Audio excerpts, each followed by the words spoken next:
dia. Estamos aqui mais uma vez em Manaus, hoje trazendo uma chuva para essa cidade.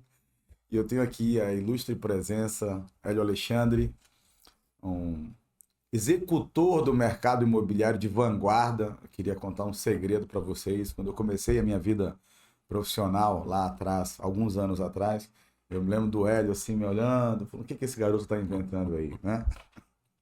E aí, cá estamos, quase 2 décadas depois, continuamos no mercado imobiliário, numa fase de transformação, porque o mercado imobiliário se transforma, né? Você encontra alguém que está num determinado posto no mercado imobiliário, e daqui a pouco você encontra ele está do outro lado da mesa ou atrás da cortina executando para quem está fazendo o que acontece na mesa, e eu acho que isso é a maravilha do mercado imobiliário, é isso que nos encanta, é isso que nos seduz, e é por isso que a gente é tão otimista com esse mercado. Hélio, muito bom ter você aqui, cara. Que Pô, bacana. obrigado, Tony. Você falou uma coisa interessante, né? A gente nos vimos há mais ou menos o quê? 15 anos atrás, Tony? 17. 17 anos. É, Você iniciando lá como gerente geral de vendas da empresa, sim. aquela empresa de Minas, que hoje é uma potência, Aham. e você lá, e passou-se anos, você entrou na Colmeia como diretor Aham. comercial. Meu filho passou por você, você era o grande palestrante, até hoje ele fala. As melhores palestras, melhores movimentos e planejamentos de comercial de vendas eu tive com o Tony, pai. Bom. Quer dizer, então você vê como é que é a coisa, né, Tony? Então a vida é assim, a vida é um ciclo, né? A vida é um ciclo. Fico muito contente de estar aqui com você hoje, Tony. Agora, conta pra nós aqui, pra gente começar, porque eu sei muito do que você vai falar, mas quem tá ouvindo não sabe. Como é que o Hélio Alexandre chegou no mercado imobiliário? Como é que foi isso, Hélio? Eu nasci já assim. O meu pai é do mercado imobiliário. Meu pai era dono da NA Imóveis em São Paulo, uma imobiliária em São Paulo. Meu pai, todos os dias, nós somos em 4 filhos. 4 filhos, todos eles com a formação, mas todos eles com viés comercial. Isso é da família. Nós somos filhos de libaneses, então tá no sangue. Um primo foi para uma veia do comércio de roupa, outro é um comerciante porque tem uma indústria, o outro tem uma empresa de comercial de representações, então é uma família muito grande, onde todo mundo tem o viés comercial, independente do que se faz. E o meu pai sempre teve na área imobiliária. Meu pai sempre trabalhou com imóveis e a gente sempre acompanhou meu pai. Você tem uma ideia? Eu morava uma parte da minha vida na Vila Mariana, uma outra parte no Jardim Paulista, na José Maria Lisboa, num prédio que meu pai pertencia a uma empresa onde ele era diretor comercial societário e acionista, perdão, e a gente fazia plantões nesse prédio que eu Que ano morei. era isso, Hélio? Olha, estou falando de 1970 e alguma coisa. E José Maria Lisboa, esquina com a Joaquim Eugênio de Lima. Aham. Você tem uma base. O meu pai ficava no prédio, fazendo plantão, recebendo os clientes. Eu ficava na porta do prédio, abrindo e fechando a porta para os clientes. Você tinha quantos anos, Hélio? Eu era menino, 14 anos, um pouquinho menos, um pouquinho mais. O meu irmão Fábio, que é 1 ano e 4 meses mais velho que eu, ficava na esquina bandeirando com a minha cunhada, a esposa do meu irmão, com a irmã dela bandeirando, para chamar atenção para o cliente vir. Então, essa foi o nosso início. Depois a gente foi evoluindo. Saí da porta. Da porta, foi promovido. Fui promovido para a porta do elevador, para abrir. Depois o meu pai fazia a gente mostrar os apartamentos. E assim a gente foi aprendendo com meu pai o que é ser um homem de vendas do mercado imobiliário de Que verdade. maravilha. E eu fui criado. Confesso para você que não é uma vida muito fácil. A gente viu em momentos o meu pai bem, em alguns momentos o meu pai com dificuldade. Porque naquela época não tinha programa habitacional no Brasil. Não tinha ninguém que financiava imóvel. Ou era um banco, esporadicamente, ou era um extinto BNH. Então era uma dificuldade vender. Naquela época quem vendia imóvel sabia vender. Tinha que marear. O meu pai era um grande vendedor, né? Só que aí eu vi aquela vida um pouco difícil. Eu digo, rapaz, eu vou tentar não seguir a vida do meu pai. E vim para. Aí teve uma oportunidade, estudei, fui morar em Londres. Fiquei 2 anos lá, fui aprender inglês.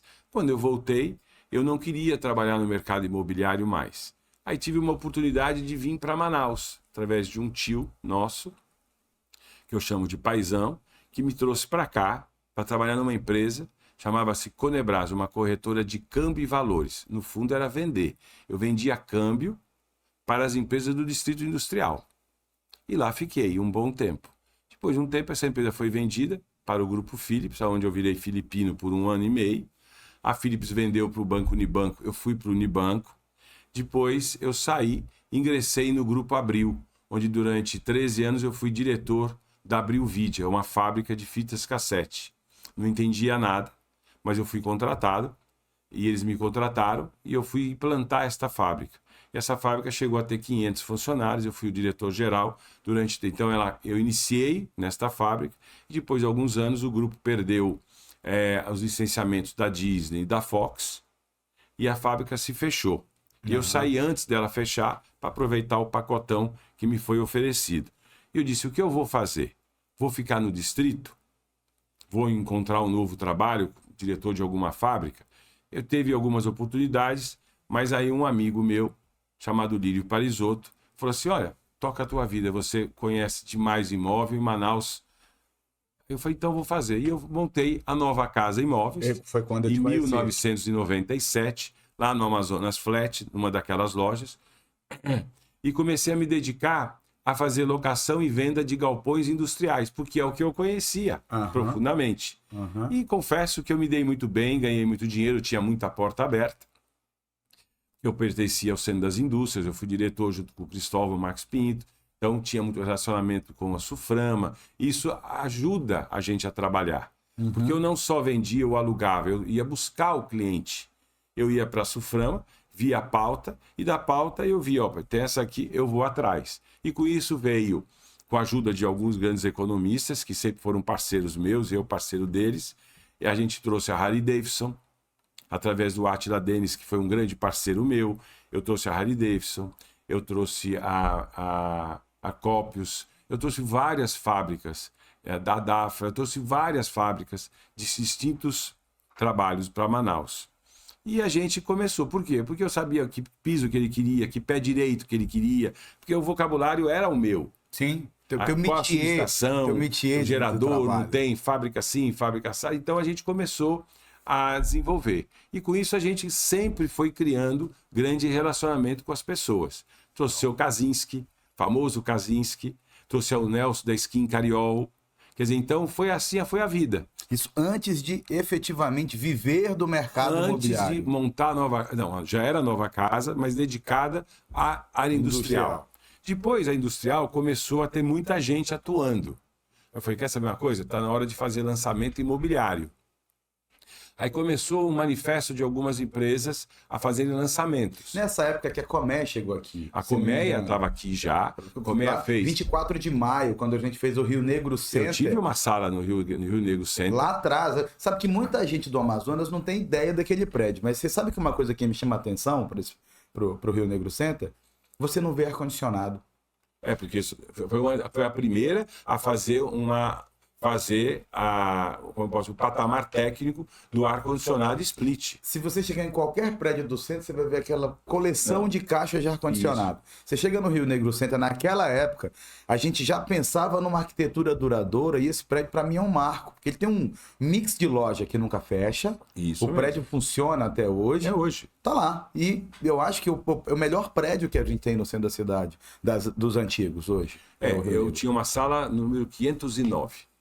Nunca me esqueço. É a sala que eu tive. Não, você vem já seu CPF lá, você já aparece assim, sim, com uma série de apartamentos eu nossos. Tive o Rio Negro Center, eu tive o Portal da Cidade, eu tive o Portal da Vila, que foi o primeiro prédio de vocês, foi o Nazaré, do lado. Vocês Largo. Descobriram o Adrianópolis. O Adrianópolis definitivamente começou com a gente. Exatamente. Quem descobriu o Aleixo foi a Coméia com o Portal da Cidade. E a Via Láctea também. A Via Láctea, da parte de baixo depois, que nasceu aqueles dois, o primeiro prédio, 250 metros, e depois nasceu os outros dois na frente. Primeiro veio de Fortaleza o projeto, depois os outros foram feitos Já foram começando aqui Sim. localmente. Sim. Então, quer dizer, a gente conhece bem a colmeia. Eu tive apartamento da colmeia, Maison Noblesse, lá em Fortaleza, na Amadora Guiar, desembargadora Amadora Guiar. Não lembro mais, mas... Se eu não me engano, era esse endereço. No Meireles. Isso. Depois vocês fizeram aqui em Manaus, no Botticelli, que eu vendi e fiquei com uma unidade. Enfim, a colmeia é a história da Zona Franca de Manaus e de Manaus. Foi a primeira construtora, junto com a Encol, ela veio antes da Encol. Vocês chegaram antes da Encol. E estão aqui até hoje fazendo a praça viver e estão sempre presentes. Você está aí com... Vocês entregaram recentemente o Vision da Ponta Negra. Que ficou incrível. Ficou um belo prédio, bem localizado, uma bela vista. Quer dizer, quem mora lá está tranquilo, está satisfeito. Vocês têm as casas para as laranjeiras. Quer dizer, vocês estão sempre inovando. Você tem o Bosque, que eu tenho uma unidade lá no Bosque. Quer dizer, a colmeia está sempre inovando. E eu sempre participei da colmeia. Quando a nova casa era forte na questão do lançamento imobiliário, que foi aquele boom imobiliário que estourou em Manaus, e vocês também faziam parte, então a gente vendia todas as construtoras de Manaus. A gente tinha 150 corretores, 4, 5 gerentes. Foi uma fase boa da vida. Foi essa fase que a gente começou a entrar na época do lançamento imobiliário em Manaus. Sim. Como é que a gente entrou? Eu nunca me esqueço. Eu queria sair do distrito um pouco e vir para o varejo e vir para o lançamento. Então não tinha lançamento ainda. Lançamento quem fazia era a Unipar.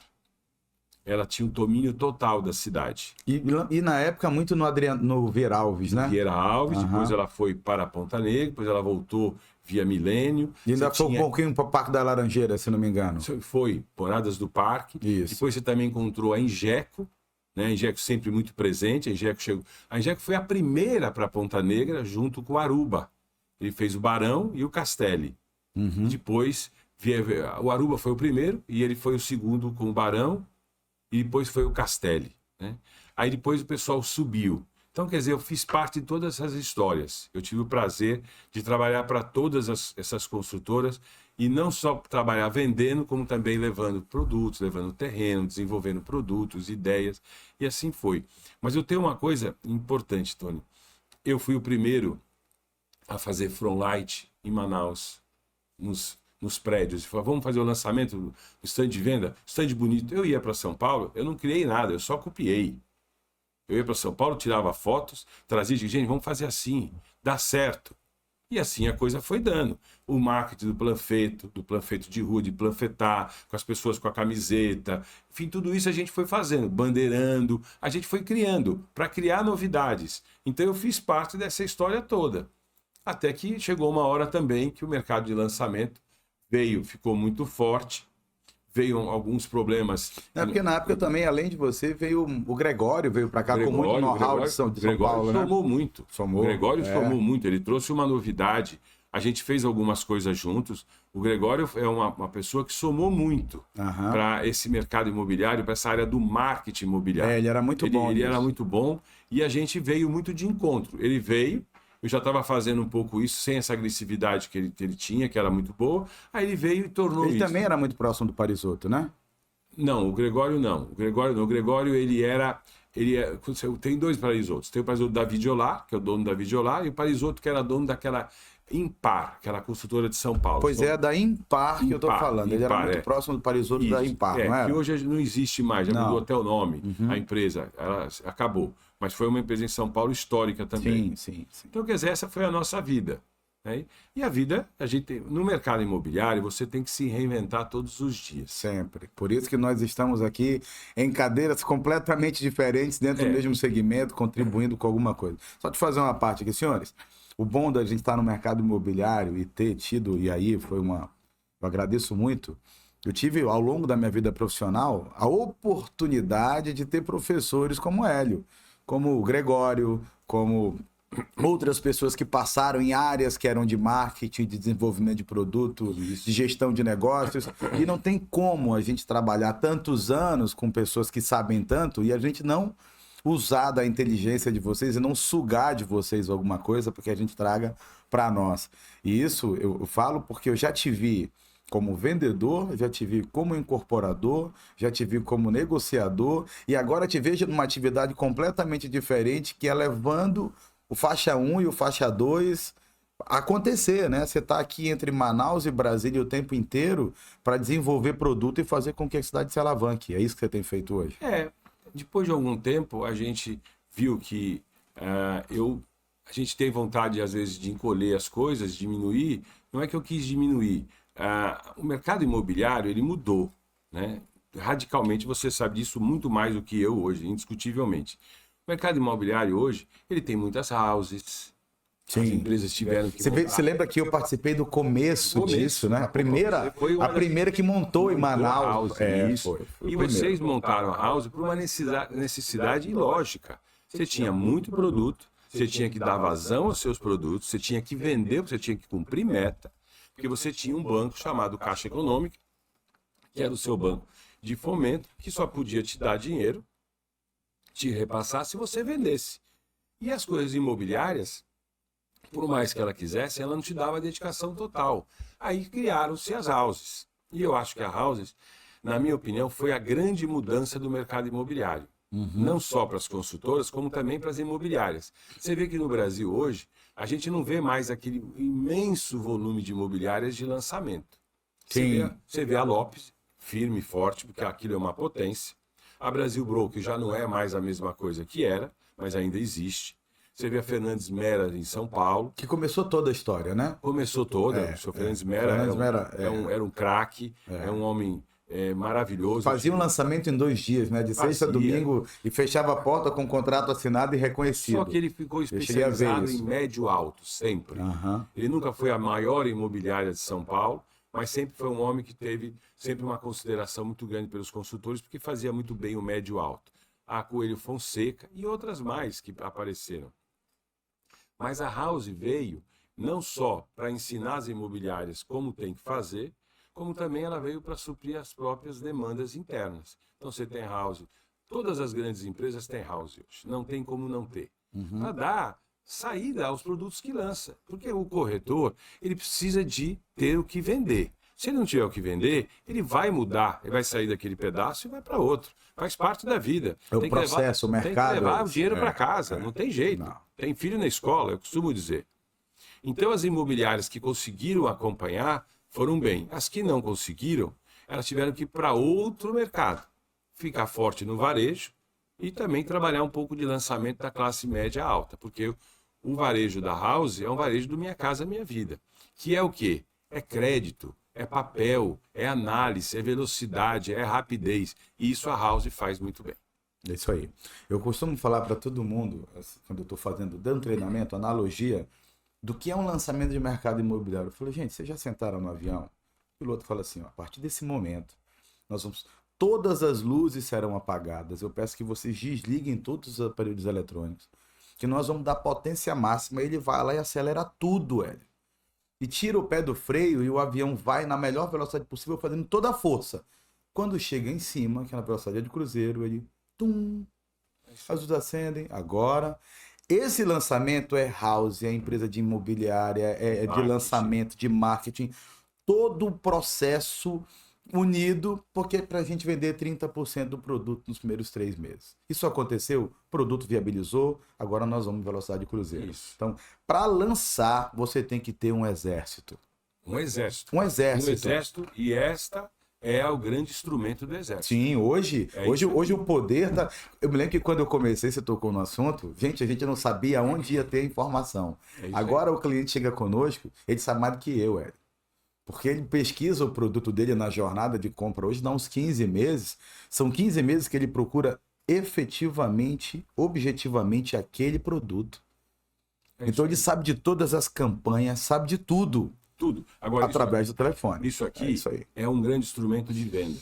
Mas eu quero deixar um alerta. Isso aqui não é o vendedor. Nunca. O vendedor ainda somos nós. E vamos ser sempre. Sempre. Isso aqui é para você enviar para os seus clientes localização, a planta baixa, a arquitetura do projeto, tudo. Mas se você não fizer o tete-a-tete, o que eu chamo o chaveco, ele não vai comprar. Ele vai dizer não para você e desliga e acabou. Isso aqui é um começo é o começo da linha. Mas o fim é você, senão não vai acontecer nada. O que eu vejo é que hoje as pessoas têm muita necessidade na velocidade da informação. Claro, sem sombra de dúvida. E essa ferramenta, ela faz com que você tenha, e inclusive nós estamos aqui, eu estou vindo para Manaus agora, que eu vou começar a mostrar para as empresas uma plataforma chamada DWV, que a gente está trabalhando, que ela facilita muito essa velocidade. Em poucos segundos o cliente tem tudo na mão, personalizado para o corretor. Isso é massa, eu vou falar mais sobre isso em outros podcasts, que é a velocidade. Mas o humano precisa comprar de humano. Senão não tem jeito. Não, a gente tem necessidades, expectativas, valores, isso tudo é passado de pessoa para pessoa. Você foi muito feliz quando você tocou nesse assunto, que para você que é corretor do mercado imobiliário, humano compra de humano. A plataforma facilita a informação, te deixa mais conectado com o teu cliente, porque a informação chega para o teu cliente na hora que ele quer. Você manda agora, talvez ele só vá ver entre um paciente e o outro, ele só vai ver entre o intervalo do trabalho que ele tem ou quando ele chegar de noite em casa, que ele estiver com a esposa, mas a informação chega para ele na hora que ele precisa. Mas isso não substitui o nosso trabalho como corretor de imóveis, como solucionador de problemas, como... Engraçado, antes o médico, né, ia na sua casa e perguntava, me conta como é que... Seu histórico familiar, como é que ele funciona, né? O médico que ia em casa para poder dar um diagnóstico, é isso que o mercado faz, é isso que o corretor faz. Ele pega toda a informação, extrai toda a informação do cliente, faz um diagnóstico e fala, seu cliente, eu sugiro que o senhor veja este imóvel baseado na sua necessidade, baseado nas suas expectativas da sua esposa, do seu filho, e a gente vai falar de segurança, de conforto, de iluminação, de localização, de acesso e por aí vai. Não dá para fazer isso só com a inteligência artificial. Não dá. Não tem como. Infelizmente não dá. Não dá. Elião, então, olha só, você, que eu me lembre, você é vice-presidente da ADM, você foi presidente da RIMAN, você foi CEO da Nova Casa e você foi sócio de uma construtora aqui. Sim. Ok? E hoje você desenvolve um papel que não é nenhum desses. Você desenvolve um papel de facilitador, intermediador para que a gente tenha expansão na cidade. Estou errado? Você está muito vocacionado hoje no produto de Minha Casa Minha Vida, faixa 1 e 2. É isso? Principalmente no faixa 1. Onde a empresa hoje atua, onde eu atuo fortemente. Eu desenvolvo e estruturo faixa 1. Né? O que é o faixa 1? O faixa 1 é o produto que o governo federal lança dentro do Minha Casa Minha Vida, onde ele oferece esse produto aos estados e aos municípios. Fala um pouco mais perto. Onde ele oferece esse produto aos estados e municípios para que eles possam servir as pessoas de mais baixa renda. Né? E agora, com o governo Lula, a gente teve de volta o faixa 1 e o incremento total dentro do Minha Casa Minha Vida. Certo. O faixa 1 é um produto, não é habitação, ele é social. São as pessoas que precisam de ter onde morar. Ele é criado para evitar as ocupações indevidas, as invasões. Ele é criado para isso, mas ele precisa do ente municipal e precisa do ente estadual.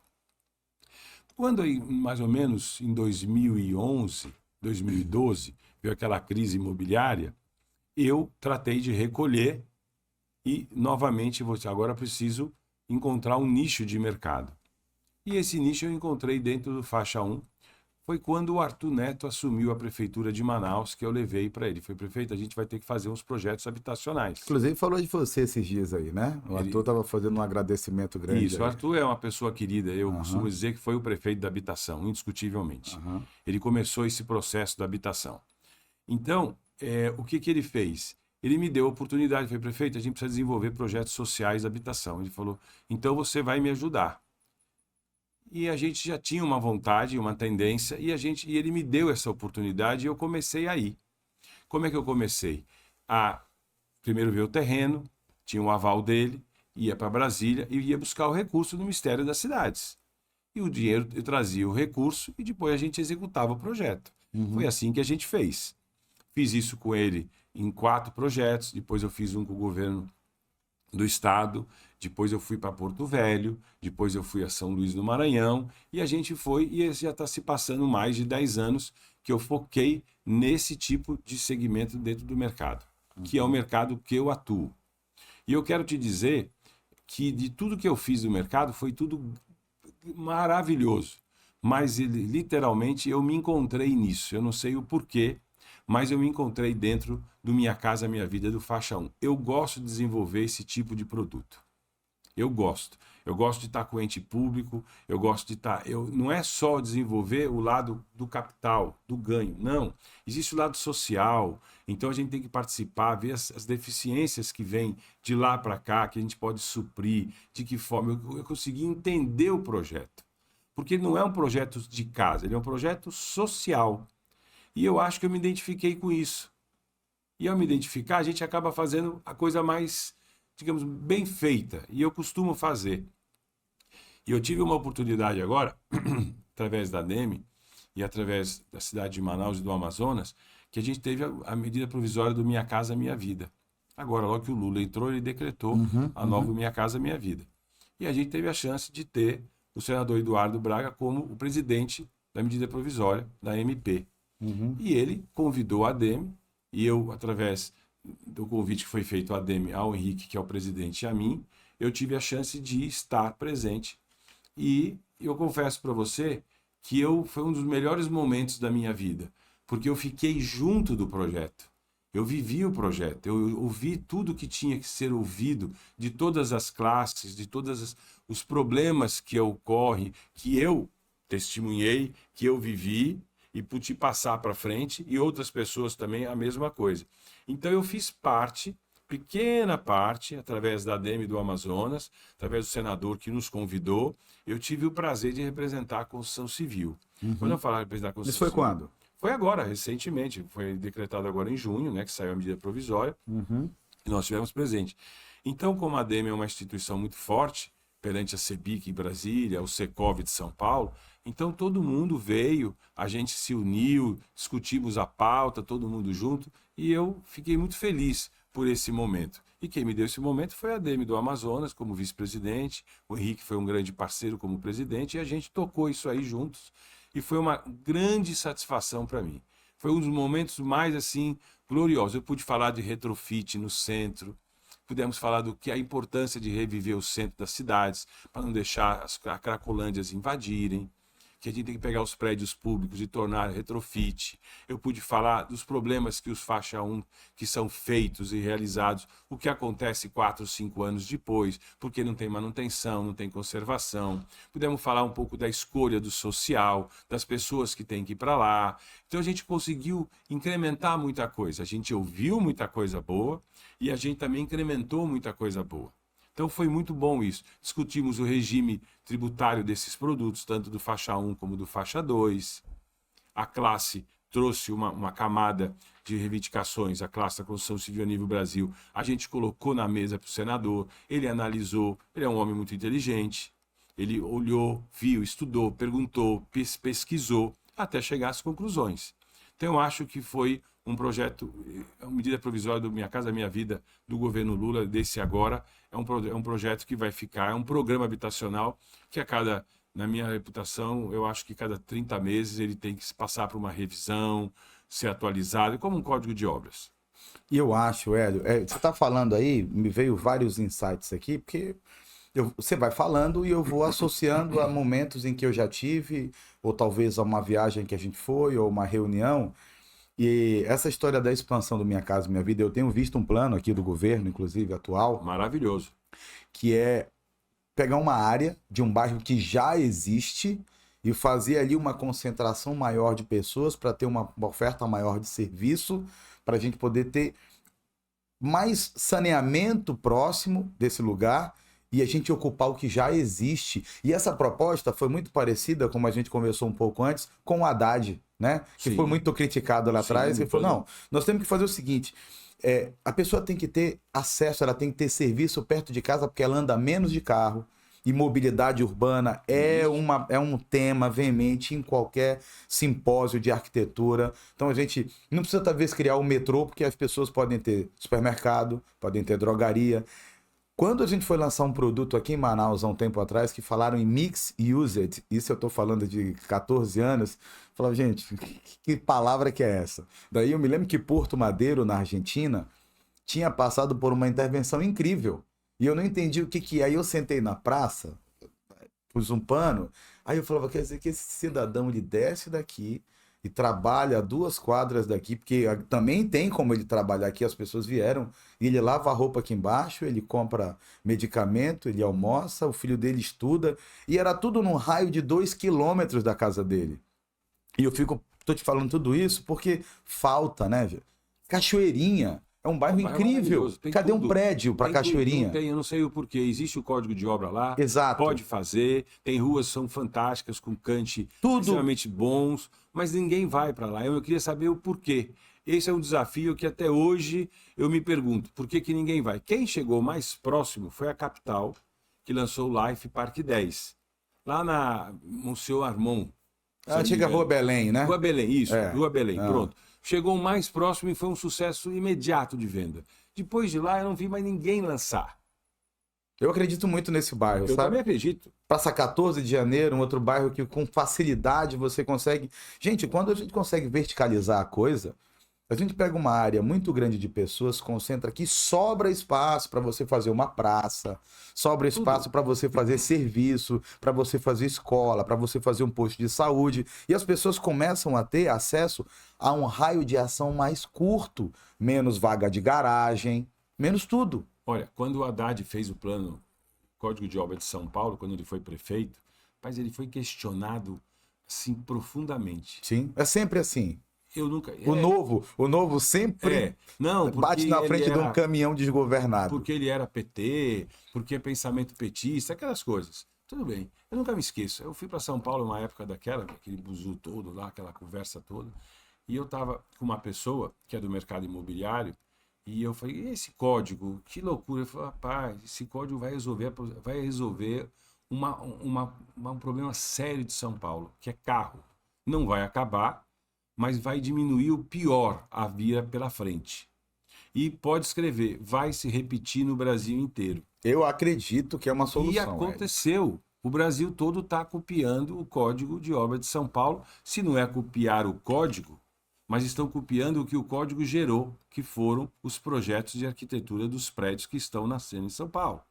Você vai na Rua Rio Grande, na Vila Mariana, em São Paulo, esquina com Rodrigues Alves, você vê um prédio bonito, de 2 e 3 dormitórios, de 1 dormitório, várias topologias, arquiteturas maravilhosas, uma escada rolante, você sobe, antes de chegar na sua recepção, você já encontra a farmácia, você já encontra uma loja, uma pequena padaria, inevitável, uma loja não sei o quê. As pessoas descem, compram e sobem. É isso que ele queria. E hoje todo mundo quer fazer isso. Já está tendo esse projeto vindo para Manaus, já tem gente tentando lançar aqui. A gente está fazendo isso em Fortaleza, então, com like. Então tá todo mundo copiando isso. Então acho que antes da gente criticar as coisas, a gente tem que dar uma olhada para ver se aquilo é viável ou não. É que você fala, não vai ter garagem, eles tomam um choque. Não vai ter 2 vagas de garagem, não vai ter 4. Como é que eu vou fazer com o meu carro, com o meu filho? Eu concordo, mas o mundo tem que mudar. Se você for olhar, quem faz esse questionamento é um quarentão, 40 e muitos como eu. Deixa eu contar uma história. Logo depois que eu fui para Fortaleza, eu tinha ido visitar meu irmão, que mora na Califórnia. E quando chegou lá, ele morava num compacto, que pro americano é 72 metros. Para ele é muito compacto, ele não consegue viver com menos do que isso. E no condomínio, ele começou a me dizer algumas regras do que podia e o que não podia. Eu achei meio esquisito aquilo. Ele falou, mano, essa bicicleta você pega e vai para o centro de Sacramento, passa um ônibus aqui, e esse ônibus já é pago pelo condomínio e etc. Eu falei, gente, será que isso chega no Brasil? Será que as pessoas vão morar mais compactas? Eu não tinha me percebido que as gerações mudaram, cara. A geração que veio depois de mim, ela não nasceu mais com um cordão umbilical. Ela tem um cabo HDMI nela. O cara consome. Hélio, olha a situação de Fortaleza. Se eu pudesse voltar 6 anos atrás e olhasse para um fortalezense e falasse assim, você tá vendo esse supermercado de bandeira nacional aqui? Ele vai deixar de existir, aqui vai ser um pet shop 24 horas. O cara falar, você é louco, não vai mais existir. E as pessoas não pararam de se alimentar. Se eu olhasse para alguém e falasse, ó, daqui a 6 anos, tá vendo esse... Deixa eu ver sua carteira. Quanto você tem aí? Tá vendo esse monte de cédula? Acabou. Eles vão desaparecer. Vai ser tudo plástico. Vai ser na nuvem. E agora vai ser o de... vai ser na nuvem. O cara fala, você é louco. Então, as pessoas precisam entender que essas novas gerações, elas não consomem como nós. Como elas não consomem mobilidade urbana, Ó, quando eu tinha 18 anos e um dia, eu tava na porta do Detran para tirar minha habilitação. Pergunta para um garoto de 17 anos se o maior sonho dele é ter um carro. Provavelmente não. Não, hoje não. Não. Ele quer ter um bom Uber. Se ele tiver, ele vai de Uber, vai de patinete, vai de bicicleta, vai de metrô, ele vai de asa delta, ele vai. E ele também, Hélio, não vai consumir moradia do mesmo jeito. Não, não vai. É por isso que os compactos, em bairros que já aconteceram, por isso a gente citou, eu falei da Cachoeirinha, o bairro já aconteceu. A gente só precisa renovar o bairro. Só precisa renovar o bairro. Você vai em Fortaleza, você tem prédio em todos os bairros. As coisas estão acontecendo. E esse processo do compacto, para mim, ele é reversível. Nós temos um prédio em Fortaleza, que é o Like, que é simplesmente incrível. Hélio, você consegue, de bicicleta ou a pé, você resolve tudo num raio de 6 minutos a Mas pé. essa é a tendência. Com tudo funcionando. É incrível. E isso tem que chegar em Manaus. Essa é a tendência do Brasil inteiro. É que a gente está achando isso uma novidade, mas não é uma novidade. Não é. Curitiba fez isso há 30 anos atrás com o Jaime Lerner, que foi o grande mago da arquitetura, foi o grande administrador público que mostrou como é que se faz uma cidade. E ele fez e até hoje ela é seguida. Você vai ao norte do Paraná, em Londrina, Maringá, são cidades maravilhosas, que têm o mesmo perfil. O que a gente precisa é que você falou bem do jovem. O jovem hoje, ele não quer mais carro, ele quer uma boa calçada.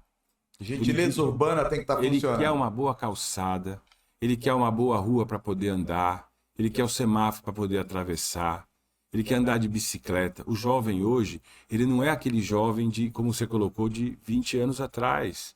Ele não quer mais o carro.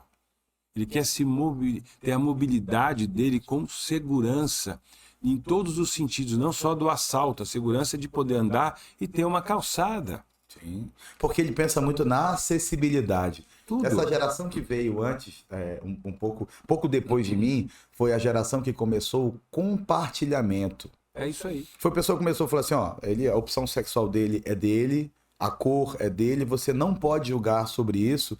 E daqui para frente a coisa mudou. E eu não me incomodo de sentar numa mesa na hora do almoço e sentar com pessoas no restaurante que eu não sei quem são, porque eu compartilho. E aí, Hélio, isso muda completamente a concepção das moradias futuras. E é isso que a gente tem pensado. Porque eu estava lendo uma matéria esses dias que diz que essa geração, que é a geração que vai consumir esses produtos, é quem tem 21 anos hoje, daqui a 5 anos está no mercado de trabalho, com 25, 26 anos, que vai escolher essa nova moradia, que é o compacto num bairro que já aconteceu, nem sempre é o preço. Mas o mais importante para ele é o que essa marca faz de relevante para a sociedade. Qual é o conceito, qual é a gentileza, qual é a calçada, como que ela tá como que ela lida com o recurso hídrico, como é que ele faz hoje para preservar a natureza. Isso faz com que estas pessoas se relacionem mais ou menos com uma marca, porque o futuro é dessa geração, não é mais a nossa, né, isso cara? mesmo, sem sombra Não é de mais a dúvida. nossa. Ele não quer mais ter dentro do apartamento dele, ele fala assim, tenho 25 metros. Tá ótimo, porque ele vai comprar uma cama box, essa cama box, ela já tem, quando você abre, ela já tem lá para você guardar sua mala. É isso aí, a vassoura já fica guardada ali embaixo. Lá. É exatamente isso. Você vai numa cozinha, tá aqui o armário, sobrou um espaço deste tamanho, esse desse tamanho cabe a tábua de passar roupa. Pronto. É tudo muito bem feito e pensado para ele. Eu não tenho mais 1 milhão de roupas. Ele tem a roupa que é o suficiente para ele usar. Hélio, ele não compra mais uma máquina de lavar roupa que custa R$3.500. E outra coisa, ele não compra nem... Porque quando ele vai lá embaixo para lavar, lá tem o sabão... Tudo. É isso aí. Tem tudo. É isso aí. Lá embaixo já tem a sala de reunião que ele pode usar, tem a sala, tem o espaço gourmet que ele pode usar com os amigos. É assim que ele quer viver. E outra coisa, isso é bom porque a vizinhança se conhece, cria-se relacionamento, cria-se network. É assim que as pessoas têm que viver. É que o Brasil é um país um pouco difícil de viver assim, porque é um país muito grande, é um país continental. O Sul tem uma maneira de pensar, o Norte uma outra maneira, o Nordeste outra maneira, o Centro-Oeste outra maneira. Em cada região do Brasil existe uma coisa meio conservadora. Então, até você romper tudo isso, demora. Mas você acaba rompendo. Uhum. E essa é a tendência. Você vai a Curitiba, você vê um monte de apartamentos assim. Você vai a Porto Alegre, você já vê um monte de apartamentos assim. Em São Paulo tem incorporadores fazendo tem um chamado Vila Onça, se não me engano, é uma rede. Ele deve ter uns 9 prédios que ele loca apartamentos assim. O meu irmão morava num desse. Então, ninguém é proprietário. Eu falei, mano, mas como assim? Ele falou, não, porque se eu me mudar para Chicago... eu vou lá, pego o meu direito de uso disso aqui, só arrumo minhas malas e quando eu Vou chegar embora. lá, ele tem alguma coisa que respeita exatamente isso aqui em Chicago. Era uma holding que construía. É isso aí. Em São Paulo chama Vila 11, é uma Isso que empresa. eu tô te falando, Hélio, eu tô te falando de quase 8 anos atrás. Tô Pra você falando ter de uma agora. ideia. Mas é porque uma vez eu vi o Ricardo Amorim falando que a gente pode brincar de volta para o futuro hoje. Você pega um avião, aí você vai para os Estados Unidos, Saída. olha como é que as pessoas consomem, que é o Brasil daqui a 10 anos. Se você quiser saber daqui a 20, você vai para a Ásia. Você vai isso entender aí. o que nós vamos fazer. isso aí. E eu falava assim, será que isso vai chegar no Brasil? Aí eu me lembro Já perfeitamente dessa cena. Eu estava na Golden Gate com a minha mãe, esperando aquele ônibus de turismo, sabe aquele vermelhão? Sei. Aí eu abri e nessa época, assim, os Ubers no Brasil estavam sendo exorcizados. Os taxistas paravam, lembra daquela história? Lembra aquela briga toda? Aí eu olhei e tinha um aplicativo do Uber. Eu falei, será, gente? Eu isso. apertei e o Uber veio. Eu falei, gente, é inevitável isso. Aquilo que a gente está vendo lá fora hoje. Agora, senhores, o compacto veio para ficar. Essas regiões que hoje não estão adensadas, são adensadas de casa, elas precisam ser verticalizadas, porque melhora a qualidade de vida de quem está ali. O governo, e eu vi esse plano atual do governo, eu fiquei impressionado, porque ele começou a dar ocupação para prédios que estavam Sim. ele tem um outro nome para isso que eu não me recordo agora, que é soluções de moradia.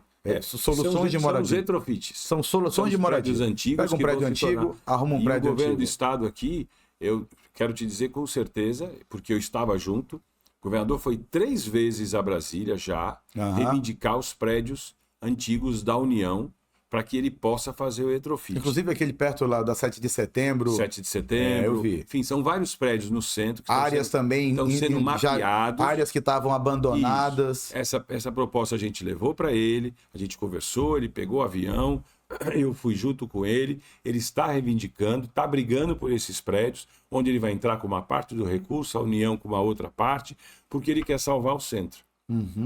E ele está certíssimo, porque tem que salvar. O centro das cidades, eles são muito bons para morar, não só para morar, como para trabalhar.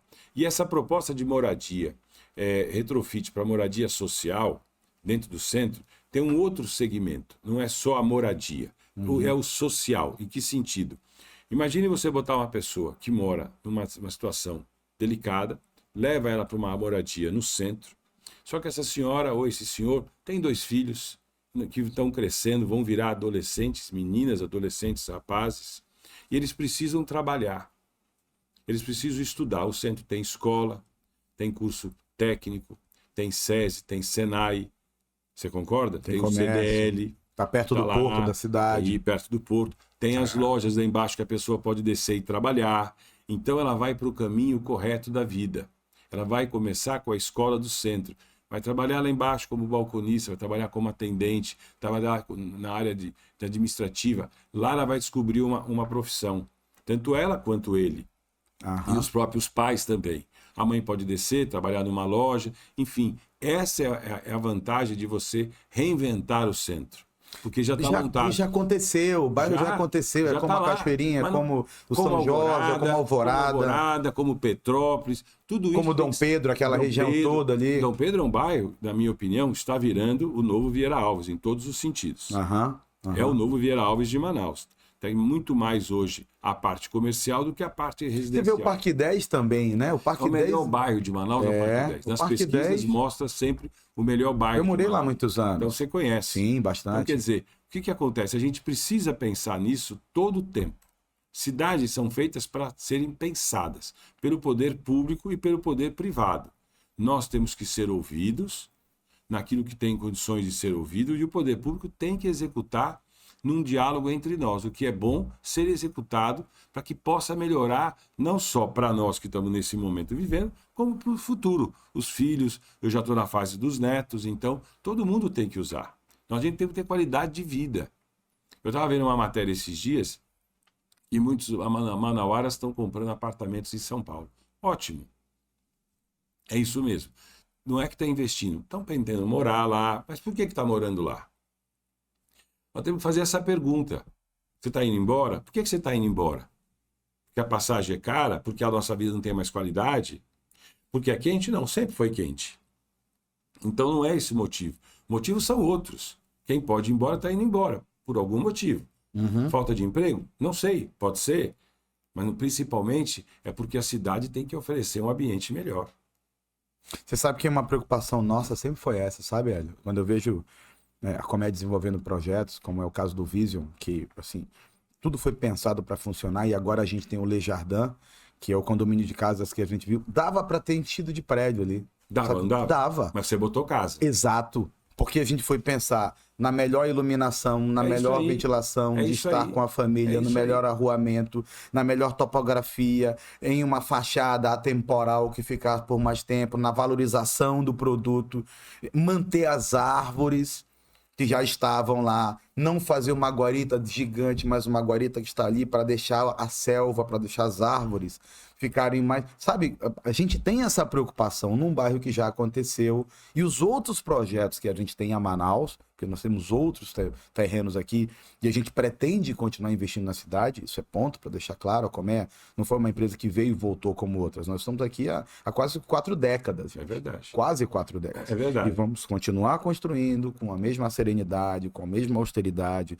com a mesma responsabilidade, e eu espero, sinceramente, ainda ver um prédio nosso na Cachoeirinha, ainda ver um prédio nosso no Parque 10, que esses bairros consigam nos comportar, porque é para onde vai o mercado, não é só o Vieralves, não é só o Adrianópolis, não é só a Vila Municipal. Eu acho que a gente tem que fazer isso na cidade inteira. Na cidade inteira. Deixa eu explicar uma coisa. A gente precisa, explorou e está explorando muito a região norte da cidade e a região oeste da cidade. Por quê? Porque nós temos limitações dentro do código ambiental. Então, o Código Ambiental Florestal ele já foi rompido. Já virou Código Ambiental Urbano. Foi uma PL do Marcelo Ramos, deputado federal daqui, depois de 12 anos de briga. Se o prefeito cria o Código Ambiental Urbano e insere no nosso Código de Obras, a gente vai poder ir para a Glória, que é um bairro que o Prosamin já passou e já arrumou. Podemos passar um Raimundo, que já passou, o Prosamin já está arrumado. E outra coisa, com Vista Rio, hein? Com Vista Rio. A gente pode ir para Educanos. A mesma Vista Rio que tem na Ponta Negra, você vai ter na Glória. A gente pode ir para Educanos, que tem uma beira de rio maravilhosa perto da Câmara Municipal, que já teve inícios de construção civil, e agora não pode mais porque não está aos 500 metros da beira do rio. A gente pode ir para Alvorada. A gente pode ir para um monte de bairros, podemos ir para Compensa. Nós podemos explorar tantos lugares. E outra, não é só explorar para fazer e vender, não. É porque lá aquela pessoa quer morar lá.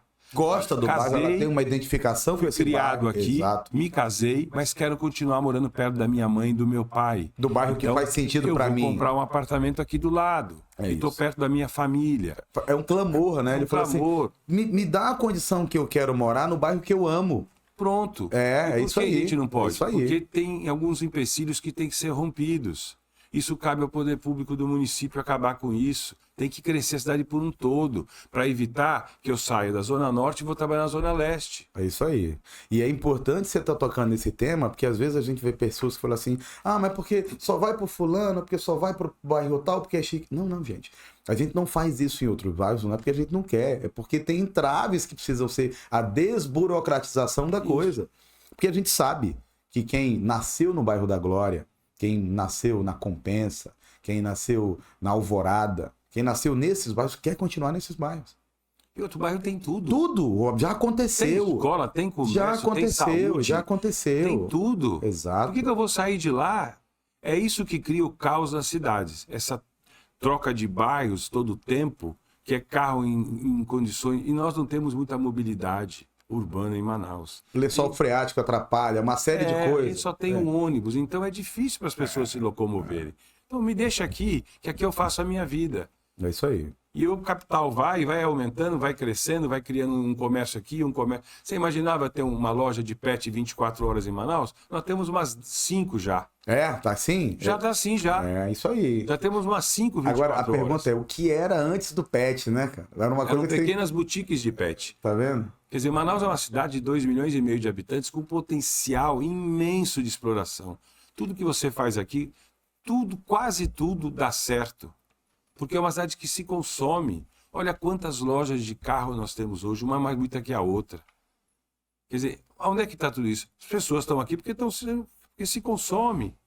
Então a gente precisa oferecer mais coisas para a cidade. A cidade precisa ser um pouco mais planejada. Uhum. A gente precisa planejar as cidades um pouco. Por quê? Ruas mais largas. A gente não pode salvar o que já foi feito. Infelizmente fica difícil. Mas a gente tem que tentar... Daqui para frente dá para mudar muita coisa, Temos né? que fazer. Tem. Eu não posso deixar construir uma loja ou um comércio encostado na rua, porque senão amanhã eu não consigo ampliar. É que a gente também tem hoje, Hélio, no poder, uma turma mais nova, né? Que tem um pensamento mais disruptivo, que ajuda a gente a fazer esse tipo de coisa, né? A gente precisa disso. Aham. Olha, você tem Avenida das Torres, maravilhosa, é uma marginal, não é uma avenida. Aquilo é uma marginal. Avenida das Flores. Você tem a nova Avenida do Turismo, que foi feita agora, que vai do aeroporto até praticamente... Eu vi uma expansão agora. 3 pistas, coisa maravilhosa. Aquilo vai crescer muito, mas se a prefeitura der condições, eu sei que ela vai dar, ela precisa dar condições para que o mercado imobiliário chegue e o mercado comercial chegue, para que as invasões não cheguem primeiro. Porque a gente tem uma indústria da invasão, tem que tomar cuidado com isso. É no Brasil inteiro? É. Mas a nossa indústria da invasão ela é muito forte. Entendi. E ela está estragando locais que custaram muito caros para a gente. Quanto custa a vida daquela? Milhões. Quem pagou fomos nós. E aquilo vai ser tomado pela invasão. Então a gente tem que chegar logo. Então vamos tirar os entraves burocráticos da lei e vamos deixar fazer. Seja ele condomínio vertical, condomínio horizontal, não importa. Vamos deixar fazer. E o comércio ir. Daqui a pouco você vai ter farmácias, vai ter padarias, vai ter UBS, vai ter escola. Você vai ter tudo. Você imaginava a Ponta Negra ser o que é hoje? Não. Quando eu era garoto, não. Você imaginava? Parava um carro no mirante ali em cima e era tudo o que tinha. E hoje? A Ponta Negra hoje é um centro total da cidade. E está chegando. Olha só, o que foi feito na Ponta Negra, da outra vez eu recebi o Moita aqui, eu me lembro assim, Moita, a gente ia para um bairro chamado Amarelinho, para trazer um turista, Isso, porque ele ia ver o pessoal dançando boi e eles estavam de frente para a rua e de costa para o rio. isso. A gente voltou a Ponta Negra para o rio. Isso pode ser feito em toda a orla e todos esses bairros que passam próximos ao rio poderiam ter unidades habitacionais Todos. de mais qualidade, Todos. verticalizadas, e nós Todos. estamos aqui para fazer. isso aí. O meu sonho é ver Manaus, ver a nossa cidade ainda, passar por isso, porque eu acho que a gente vai ter uma melhora significativa na qualidade de vida das pessoas. E eu fico muito feliz em saber que eu trabalho numa empresa que pensa assim, que a gente faz... Tá chegando Imagina, junto. os produtos que a gente faz em Manaus, nada tem a ver com os A produtos hora que de liberarem o Fortaleza. código, vocês têm 2 terrenos para fazer. Sim, 2. 2 belos produtos que serão feitos. Mas Tem que liberar o código. Nós precisamos ter, não tá no entrave. O código segurou vocês. Está segurando o quê? Economia, oportunidade de moradia melhor, boa, numa condição financeira que vocês podem propor e a pessoa pode morar. Você vê uma coisa, aquilo foi planejado. Desde a família Loureiro planejou a Ponta Negra. Aí veio vender para o Alphaville. Fizeram lá 4 grandes condomínios. Naquela região que eles colocam como área comercial, você há 5 anos atrás, isso aqui está meio abandonado. Você vai lá hoje, você já vai ter um co-work na Ponta Negra. Já estão fazendo um co-work. Próximo daquela academia que inaugurou agora. A academia está entupida, inaugurou, já entupiu. Já vai ter panificadora, já vai ter mercado, já vai ter tudo lá, naquela área comercial do Alphaville. Demorou para pegar? Demorou, mas pegou de uma maneira tal, e coisas bonitas, bem projetadas, com bons arquitetos, bem executadas as obras, já pegou. Daqui a pouco ninguém mais vai sair de lá. É isso que a gente tem que fazer em cada bairro. E vai ficar por lá. É isso aí, isso aí. Essa é a tendência do mercado. Uma das perguntas que eu ia te fazer agora é como você vê o mercado da construção civil lá para frente, mas a gente acabou respondendo muita coisa aqui. Bom de falar com quem conhece muito é que a gente vai entrando sem ter que olhar mais para o script, né? Então muito agradável. A coisa vai acontecendo. Dá pra ficar o dia todo. Dá sim. A gente tem muita história para contar. É verdade. Elião, deixa os teus comentários agora no final. Eu vou te dar um tempo aqui para você falar assim, olha, para você que tá, que mensagem você quer passar para quem tá nos vendo agora? Não sei para quem você quer falar ou o que você quer falar, mas eu preciso que você diga assim, olha, eu acho que a solução é essa. Olha, eu só quero agradecer. São 60 anos de vida, 27 anos de mercado imobiliário, 27 a 25, vivendo todo dia uma coisa nova. Me tornei um empresário desse mercado. Passou muita gente por mim, eu já passei por muita gente. fiz grandes, bons relacionamentos. Então a mensagem que eu quero dizer é o seguinte: vale a pena. O mercado imobiliário é um mercado gratificante, apaixonante. Vale a pena as pessoas se dedicar, mas requer uma coisa, requer você estudar. Estudar o que você faz, ler bastante, observar o que está sendo feito fora daqui, ler aquilo que você vê que está sendo publicado ou numa revista, ou num jornal, ou num site, qualquer coisa, e que você acha que aquilo é importante. Traga aquilo para você e coloque aquilo para fora. Que a soma de todos vai sair alguma coisa boa, tenho certeza. E a gente precisa estar sempre com o poder público do lado. E o poder público do lado da gente. Não é só para reivindicar, é para dialogar e trazer a melhor. É desta forma. Me perguntam assim: você convive com os políticos. Gente, eu levo matéria-prima para eles. Eles precisam de matéria-prima para que eles possam fazer o produto final. Eles são como nós. Eles também querem trabalhar, mas tem que levar matéria-prima para eles poderem tornar aquilo produto final. É assim que eu penso. Eu não quero entrar em outros detalhes. Eu quero o que é melhor para todos nós. Então eu acho o seguinte: quer entrar nesse mercado, quer viver do mercado imobiliário? Faça. Mas entre firme, entre profissional, conheça um pouco do jurídico, um pouco do comercial, um pouco de arquitetura, um pouco de obra. Conhecendo um pouquinho, você vai somar. Eu acho que é isso que eu podia te dizer.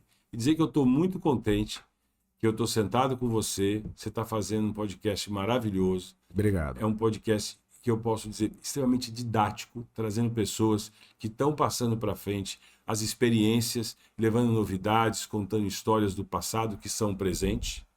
E eu só quero agradecer você e dizer que a bandeira que você representa é uma bandeira muito forte, como é uma bela empresa, é uma parceira minha. Gosto de vocês, o Dr. Tarsila é um homem brilhante. Eu acho que é um dos maiores conhecedores de engenharia vertical que eu já tive o prazer de conhecer. E eu fico contente de estar aqui com você. Obrigado, Hélio. Para você que está nos assistindo, é muito satisfatório para mim, sabe? Eu sou um amazonense que hoje moro em Fortaleza. Vi a história da colmeia quando eu nem era do mercado imobiliário. Hoje eu faço parte do quadro da empresa já há uma década, tocando área comercial. A gente está muito animado com a praça. Nós temos um produto agora que é o Le Jardin, um produto muito exclusivo, muito pensado, feito para quem é amazonense, num bairro que já aconteceu. Eu gosto de falar essa frase, num bairro que já aconteceu, porque tem bairros que já são vivos.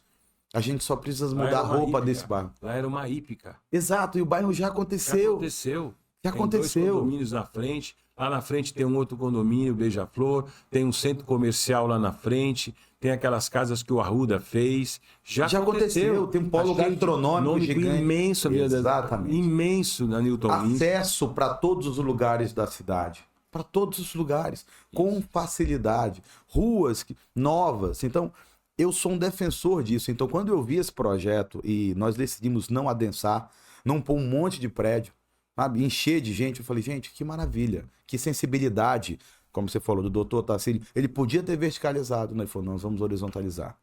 Da mesma forma que os novos projetos que a gente tem, e a gente está assim, virando uma página, sabe, Hélio? A gente está entregando todas as nossas obras. Manaus, o Bosque, depois o The Club, agora o Vision. Agora nós vamos acelerar a obra do Le Jardin para finalizar isso. Vamos começar o La Maison, vamos começar o Le Jardin e vamos ser os novos terrenos aqui. Esperamos esses entraves que são importantes para que a gente possa construir sem medo de uma fiscalização, porque a responsabilidade que nós temos com as famílias dos nossos trabalhadores é enorme. E o lema, La Maison, vai ficar um prédio muito bonito no Adrianópolis. Vocês trouxeram um arquiteto que eu reputo um dos grandes arquitetos do Brasil hoje, o Arruda. Eu acho ele um arquiteto Ele é maravilhoso. incrível. Ele é incrível. Ele tem uma mão, uma sensibilidade. E ele fez um prédio bonito. O prédio, ele tem corpo, base e Isso, coroamento. ele é Ele é lindo. atemporal, vai E ficar aquilo incrível. pronto, vai ficar um marco. Vai ficar um marco na Vai cidade. ficar um belíssimo prédio. E eu tenho certeza que daqui a um ano e meio, vocês estão entregando e, se Deus quiser, vai ser um prédio diferente. Um prédio com uma arquitetura que não tem aqui, no ponto mais alto da cidade, e o prédio mais alto da cidade, porque são 23 pavimentos. Então, lá de cima, eu que tenho o privilégio de poder subir, você tem uma vista de Manaus 360 graus, e em breve a gente vai poder abrir isso para as pessoas poderem observar de noite, que é incrível. Você vê a cidade toda, principalmente à noite. Não, e arquitetura é diferente. Manaus tem uma coisa que ninguém fala muito. Manaus tem grandes arquitetos, viu? Sim. Tem condomínios que você vai, tem um condomínio chamado Marina Rio Belo que você vai. Eu costumo conheço. dizer o seguinte, vai na Marina Rio Belo, você vê uma diversificação imensa de projetos. Imensa. Não tenho ido agora para ver como está depois de alguns anos. N casas, não são todas com o mesmo arquiteto. Quem fez? Não sei, você nem conhece. Mas tem muito arquiteto bom em Manaus, muito arquiteto que você pode conhecer e contratar o serviço deles que você nem imagina, e ele tem talento. Às vezes falta oportunidade. Não só de arquitetura executiva, como de arquitetura de interiores. Tem muito projeto bonito dentro das casas. Eu acompanho pelas redes sociais de alguns corretores que eu falei, olha, como que tem ficou muita bacana. arquiteta boa, tem muito arquiteto bom, de bom gosto. Rapaz, a gente não tem noção. De onde veio? É daqui. Então eu acho que a gente tem que explorar tudo isso. Porque a arquitetura hoje é uma coisa normal. Não é mais um luxo. É uma necessidade de eu poder desenvolver um bom projeto para poder caber a minha família. Para atender a tua necessidade. Senão, como é que eu vou fazer? Vou só crescendo? Não, então quer dizer, você precisa ter um arquiteto para poder te desenhar. Você não tem um arquiteto, você vai fazejando, daqui a pouco você tem uma casa que tem 200 metros quadrados, onde você usa 40. Olha, Tony, só para encerrar, que eu já encerrei, eu peço desculpa estar falando novamente. Eu estava desenvolvendo um projeto com uma empresa daqui, eu disse, vamos ter que chamar as pessoas que estão hoje organizando os closets, organizando os armários, os organizers da vida. Mas por que eu digo? Porque elas sabem o tamanho e hoje do que o homem tem de roupa, do que um adolescente tem de roupa, do que a mãe e a esposa têm de roupa. Ela vai dar a noção real do tamanho de um closet hoje, de um armário hoje, dentro de um quarto. Porque ela consegue enxergar o hoje, o amanhã e o depois. É isso aí. Aí você está de brincadeira? Eu digo, não. Ela é a peça importante, não é mais o arquiteto só para isso. Preciso dessa pessoa. E Manaus já tem esse tipo de profissional. Que maravilha. Então, olha como as coisas evoluem. Porque ela vai me dar real... Olha, closet tem que ser esse tamanho. Serve para mulher. E aí você vai ver que dimensões assim viram dimensões assim com a mesma funcionalidade. E cabe tudo. E aí tem um recurso hoje, que eu acho que é o recurso mais caro que a gente tem, que é o único recurso democrático para todo mundo. Não importa tua sexualidade, não importa teu credo, não importa tua cor, quanto dinheiro você tem, ou a idade que você tem. É o tempo. Sim, claro. O tempo é igual para todo mundo. Quando ele consegue diminuir os espaços, você ganha tempo para ficar com a família, tempo para descansar, tempo para ser feliz, para trabalhar, para se cuidar. E eu acho que essa é a história da gente ter uma empresa e um profissional por trás. E quando a gente faz projetos, senhores, na Colmeia, a gente pensa em tudo isso. Talvez quem olha uma imagem só fale assim, tem um projeto arquitetônico. Não, tudo isso, Hélio, é pensado do acesso ao carro, a mobilidade, a locomoção, a acessibilidade para todas as pessoas. Um projeto que tenha iluminação, ventilação, que respeite, sobretudo, as regionalidades, porque entenda, uma planta construída por nós em Campinas nada tem a ver com a planta de Fortaleza. Isso é verdade. E nada tem a ver com a planta de Manaus. Não traga projeto pronto que não vai dar certo. Não é Ctrl-C, Ctrl-V. Todos os nossos produtos, a gente vê o terreno, entende a vocação do terreno, tenta tirar desse terreno ou usar desse terreno da melhor forma possível o posicionamento do prédio, a fachada, a altura, os acessos, sol da tarde, sol da manhã. A gente olha, tudo. Até chegar a isso, e o doutor Tarcísio é um craque em fazer esse negócio, eu sempre falo isso, ele é um craque. E a gente, para Manaus, nós temos grandes expectativas, alguns terrenos comprados e em breve tenho certeza que o nosso nome aqui será falado como foi falado durante muito tempo. Tenho certeza. Porque quando nós começamos a Vila Municipal, foi incrível, Adrianópolis também, e a Ponta Negra nós estamos por lá também, e nós vamos começar aqui uma outra onda, uma Se Deus outra quiser, história. E tem que voltar, a gente tem que estar sempre lançando. Manaus é uma cidade pronta para receber lançamento. Vou vir a Manaus mais vezes, Se Deus nós quiser. vamos estar mais juntos, a gente está com um sistema novo de gestão, a gente está com um sistema novo para corretores, a gente está com tem um novo background na empresa que com certeza... E eu acho que você tem que mesmo vir um pouco mais, porque é que eu não estou mais com esse pessoal, mas eu acho que se você for treinar novamente essa turma, você vai agregar. Você sempre agregou, volta para fazer treinamento, para ir nessas imobiliárias, passar o treinamento para esse pessoal, porque você soma, você tem conhecimento, você tem intelecto nesse nosso mercado. Então vale a pena botar para fora. Você já está fazendo isso aqui no podcast. Mas, já valeu. Hoje eu ainda faço um corpo a corpo essa semana com muita gente. Então aí. pronto, isso é importante. Passar novidades pra gente. É isso aí, Leão. Obrigado. Bom te ver, querido. Obrigado Fica de com coração. Deus. Obrigado mesmo. Até logo.